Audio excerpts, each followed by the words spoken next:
दोस्तों, आज की जो कहानी है इसे सुनकर तुम भी हैरान रह जाओगे कि आखिरकार लोग बाग अपने खास मतलब के लिए क्या कुछ नहीं करते हैं। ऐसा ऐसा काम कर जाते हैं जिसके अंजाम के बारे में सोचते नहीं हैं। एक महिला होती है दोस्तों, वो महिला एक व्यक्ति से प्यार करने लगती है और इस कदर प्यार करने लगती है कि वो अपनी उम्र भूल जाती है, रिश्ता भूल जाती है, ये भी भूल जाती है कि वो 2 बच्चों की माँ है और उसके प्यार में इतना डूब जाती है कि उससे सारा कुछ कर लेती है। और उसके बाद में दोस्तों, जब संबंध बनाने के बाद शादी की बात आती है तो वो व्यक्ति इनकार कर देता है, क्योंकि 2 बच्चे उस व्यक्ति के भी थे और 2 बच्चे इस महिला के भी होते हैं। तो दोस्तों, उसके बाद में ये महिला उसके साथ कुछ ऐसा कांड कर देती है कि दोस्तों जो भी सुनता हैरान रह जाता है।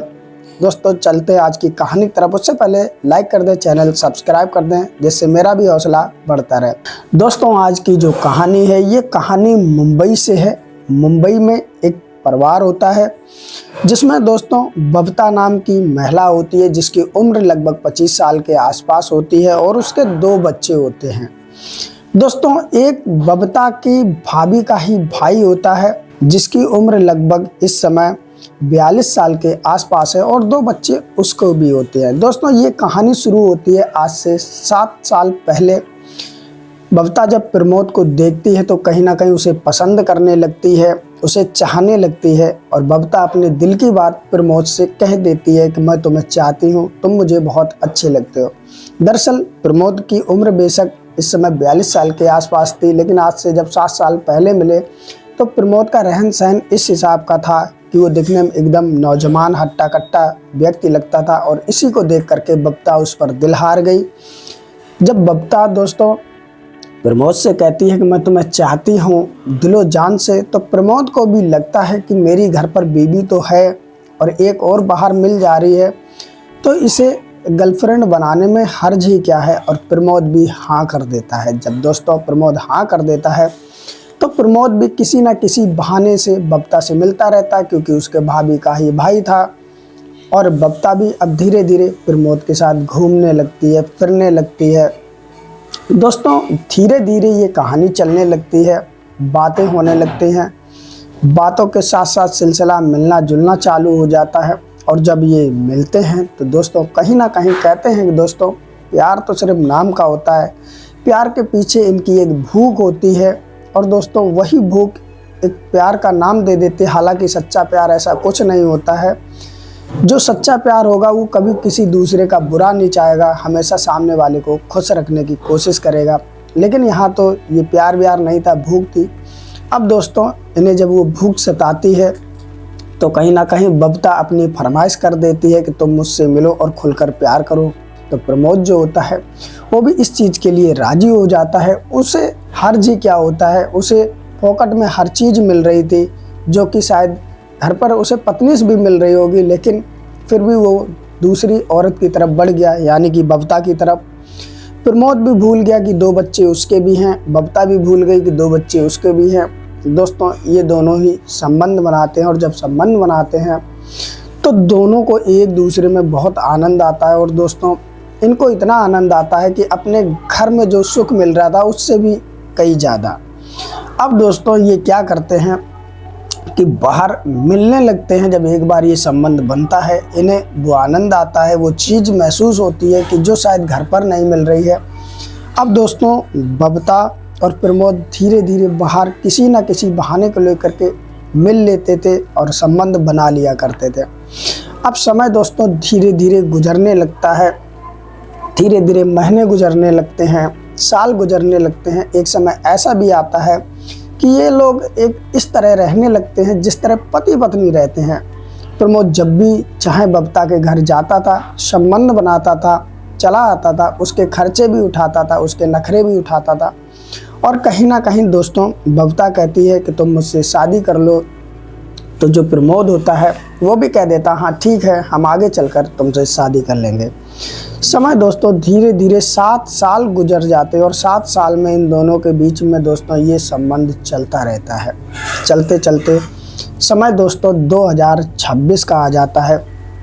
बबीता को लग रहा था कि कहीं ना कहीं प्रमोद मुझे धोखा ना दे दे, इसलिए वो बार बार प्रमोद पे दबाव बनाती थी कि मुझसे शादी कर लो। बेशक प्रमोद इस समय अब 42 साल के आसपास का हो चुका था और जो बबीता थी वो कहीं ना कहीं दोस्तों अब 25-26 साल के आसपास की हो चुकी थी। हो सकता है इनका जो प्यार हो बबीता का कुंवारे से ही रहा हो और धीरे धीरे अब प्रमोद के 2 बच्चे थे और बबीता के भी 2 बच्चे थे। कहानी चलती रहती है दोस्तों धीरे धीरे और ये मिलते हैं, संबंध बनाते हैं। सीधी बात है, बबीता की जो भूख होती है उसे पूरी कर दिया करता था प्रमोद, इसीलिए वो उस पर अपनी दिल और जान लुटा बैठी। दोस्तों धीरे धीरे जब प्रमोद अब घर से गायब रहता है और काम पर भी नहीं पहुंचता, तो किसी तरीके से जो प्रमोद की पत्नी होती है उसको ही भनक लग जाती है कि प्रमोद जो है वो किसी और महिला के चक्कर में पड़ा हुआ है, उससे मिलता है, उसके संबंध है।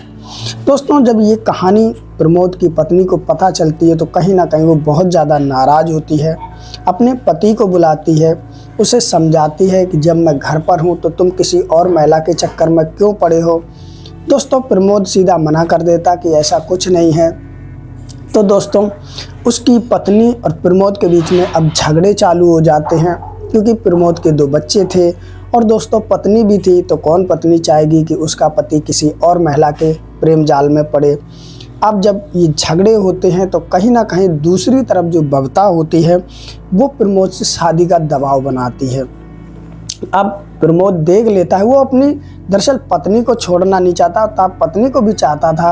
वो चाहता था कि जिस तरह कहानी चल रही उस तरह चलती रहे, कोई दिक्कत नहीं, लेकिन मैं अपने बच्चों और पत्नी को नहीं छोड़ूंगा, क्योंकि कहा सुनी काफ़ी हो गई थी उसके और उसके पत्नी के बीच में। इसलिए वो सोचता है कि मैं नहीं छोड़ूंगा और बबीता से कह देता है कि देखो हम जिस तरह रह रहे हैं इस तरह ही अगर रहना है तो हम रह सकते हैं, लेकिन हम तुमसे शादी नहीं कर सकते हैं। तो अब बबीता को ऐसा लगता है कि कई सालों से ये मेरे साथ शारीरिक संबंध बना रहा है, सब कुछ कर रहा है और शादी का झांसा भी दे रहा है। मैंने कहा था तो कह रहा था शादी करेंगे, लेकिन अब शादी करने के लिए इनकार कर रहा है।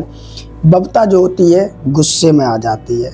गुस्से में आने के बाद में प्रमोद को बुरा भला कहती है और बहुत सारी धमकियां देती है कि अगर तुमने मेरे साथ शादी नहीं की तो मैं तुम्हारे साथ बहुत गलत करूंगी, जिसे तुम कभी सोच भी नहीं सकते हो। तुमने मुझे कहीं का नहीं छोड़ा है, तुमने मेरे साथ सारा कुछ कर लिया। हालांकि बबीता भी 2 बच्चों की माँ थी, उसे भी सोचना चाहिए था कि उसका पति ही सब कुछ है, उसके लिए कमा रहा सब कुछ, लेकिन दोस्तों वो अपनी शारीरिक भूख को कंट्रोल नहीं कर पाई। शायद उसका पति इतना आनंद नहीं दे पाता था जितना कि ये प्रमोद दे रहा था।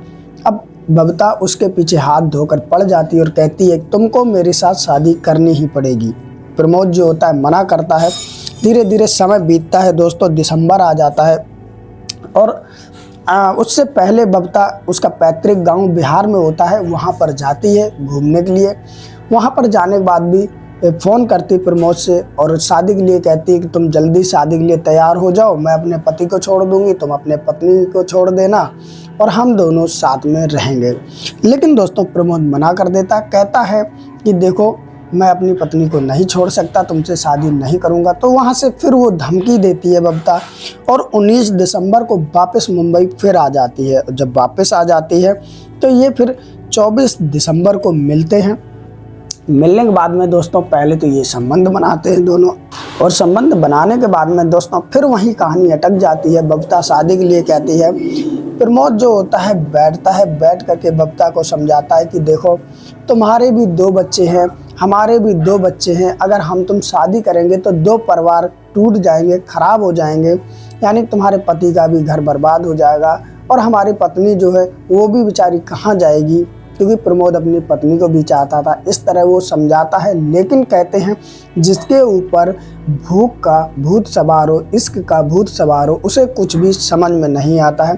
प्रमोद साफ साफ कह देता है बबीता से तुम्हारा जो इच्छा है वो करो, मैं तुमसे मतलब भी नहीं अब रखना चाहता हूँ, ना ही तुमसे मिलना चाहता हूँ, ना तुम्हारे साथ कुछ करना चाहता हूँ, ना ही मैं तुमसे शादी करूँगा।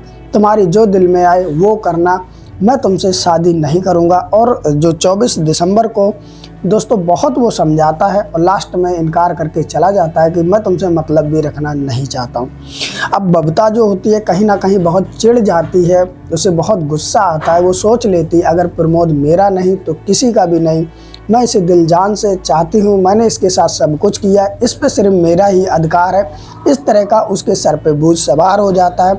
धीरे धीरे दोस्तों 2026 आ जाती है। 2026 में ये बबीता यानी कि नया साल लग जाता है। जैसे 1 जनवरी आती है तो बबीता जो होती है वो प्रमोद को फ़ोन करती है और कहती है आज नई साल है, 1 जनवरी है, आज की रात तुम्हारे नाम है, तुम मेरे घर पर आ जाओ। तो प्रमोद मना करता कि नहीं ऐसा कुछ नहीं। तो बबीता कहती है कि चलो मिठाई खाने के बहाने ही आ जाओ, कम से कम ऐसी कौन सी हमारी तुम्हारी दुश्मनी है। तो प्रमोद जो होता है वो कहता ठीक है मैं आता हूँ, और किसी तरह से रात में 1 जनवरी को बबीता के घर पे पहुँच जाता है। जब वो उसके घर पे पहुँचता तो बच्चे दूसरे वाले कमरे में सो चुके होते हैं। लगभग रात के 11 बजे वो पहुँचता है। पहुँचने के बाद में बबीता जो होती है प्रमोद को अपने ही हाथों से मिठाई खिलाती है। मिठाई खिलाने के बाद में दोस्तों फिर धीरे धीरे ये प्यार रोमांस की बातें शुरू करते हैं, और इनके बीच में फिर से दोस्तों नई साल वाले दिन संबंध बनता है। बबीता कहती है आज तो नई साल है, कम से कम आज तो मेरी दिल की हसरत पूरी कर दो। और फिर से एक बार वही सब होता है, और होने के बाद में दोनों का संबंध बनता है। और संबंध बनाने के बाद में दोस्तों बबीता जो होती है अपने प्लान के मुताबिक एक चीज़ रखी होती है, उससे प्रमोद के प्राइवेट पार्ट पर वार कर देती है। वार करने के बाद में दोस्तों उसका प्राइवेट काटना ही चाहती थी। गंभीर चोट आती है दोस्तों। चोट आने के बाद में जब ये प्रमोद देखता है तो वो चिल्लाने लगता है, और उसके बाद में वो वहाँ से किसी तरीके से बाहर निकल जाता है और अपने बेटे और घर वालों को फ़ोन करता है। वो लोग जो होते हैं वो तुरंत ही BN देसाई अस्पताल होता है वहाँ पर ले जाते हैं, प्रमोद को एडमिट कराते हैं, लेकिन उसकी हालत गंभीर होने की वजह से दोस्तों वो लोग रेफ़र कर देते हैं साइन अस्पताल के लिए। साइन अस्पताल में जाते हैं, प्रमोद की हालत देखी जाती है। जो वहाँ के डॉक्टर होते प्रमोद इंगले होते हैं, वो तुरंत ही उसकी सर्जरी करते हैं। सर्जरी करने के बाद में दोस्तों फिर वो डॉक्टर साहब बताते हैं कि अभी प्रमोद की हालत में सुधार आ रहा है, धीरे धीरे ठीक हो रहा है।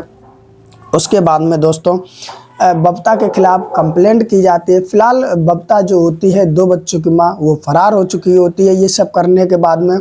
और जब ये वार करती है तो प्रमोद से कहती है कि तुम अगर मेरे नहीं तो तुम किसी के नहीं, अगर तुम मेरे साथ कुछ नहीं करोगे, आगे से करना ही नहीं चाहते, शादी नहीं करोगे, मेरे नहीं हुए तो मैं तुम्हें किसी के कुछ करने लायक भी नहीं छोड़ूंगा। और यही सोच करके वार कर देती है। दोस्तों कहीं ना कहीं लोग इतना नीचे गिर जाते हैं कि वो अपने मतलब के लिए किसी भी हद तक जाने के लिए तैयार हो जाते, चाहे इसे पागलपन कहिए, चाहे क्या ही कह सकते दोस्तों। और इस तरह वो प्रमोद की ज़िंदगी को बर्बाद करने की पूरी कोशिश करती। तो दोस्तों फिलहाल बबीता कितना भगेगी, अभी नहीं तो कुछ 1-2 दिन बाद पकड़ी ही जाएगी। और दोस्तों उस पर कई सारे केस लगा दिए जाते हैं, गंभीर जो आरोप लगाए जाते हैं कि उसने गंभीर चोट पहुंचाई है।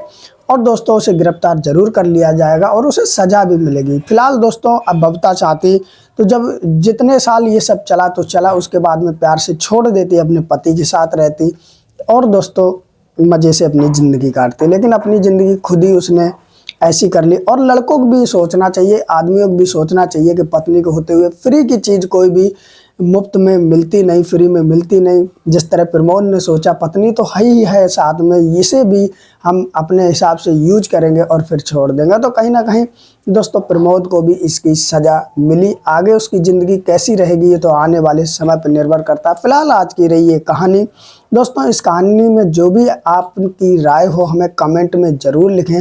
और दोस्तों वीडियो अच्छी लगी तो लाइक कर दें, और इस तरह की कहानी पाने के लिए दोस्तों चैनल को सब्सक्राइब कर लें और बेल आइकन आएगा उसे दबाकर ऑल पे कर दें। और इस वीडियो को ज़्यादा से ज़्यादा शेयर करें, जो लोग ऐसे कामों में पड़े कम से कम इसे सुन करके सतर्क हो जाए। तो फिर मिलते हैं किसी और कहानी के साथ में, तब तक के लिए नमस्कार।